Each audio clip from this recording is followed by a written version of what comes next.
Սիրելի հայրենակիցներ, բարև ձեզ։ Երեք գիտենք, թե ինչ ֆեյքեր էին տարածում, ֆեյքերի օրեր 3, նախ իմ անձնագրի հետ կապված, հետո Սամվել Կարապետյանի իբր պետական համակարգում աշխատանք ունենալու հետ կապված Ռուսաստանի։ Սամվել Կարապետյանն երբեք բացի գործարարությունից Հայաստանից դուրս ոչ մի բանով չի զբաղվել։ Ես էլ, ինչպես գիտեք, երբեք չեմ ունեցել օտարերկրյա որևէ երկրի անձնագիր, ոչ միայն Ռուսաստանի, այլ որևէ երկրի։ Բայց մենք ամբողջ օր լռեցինք այդ ուղղությամբ, որովհետև մի ծրագիր ունենք։ Բոլոր այն մարդիկ, ովքեր Սամվել Կարապետյանի մասին այդ ֆեյք տերվյալը տարածեցին իրենց անունից, նրանց դեմ հայցադիմում են ներկայացվելու դատական, բայց իրենց պես չէ, որ մարդկանց տանեն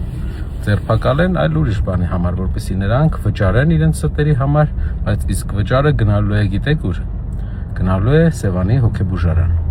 Այնտեղ մենք կվերանորոգենք հոգեբուժարանի սենյակները եւ նաեւ ծրագիր կունենանք, որ ով ունի հոգեկան խնդիրներ, անվճար տեղեր տրամադրվեն այդ մարդկանց, որպեսզի անհավասարակշիռ վարքագծով հասարակության մեջ մարդկանց չվախեցնեն եւ նրանց պաշտոն չտրվի։ Ինչպես է մեր ծրագիրը, խնդրում եմ գրեք մեկնաբանություններով։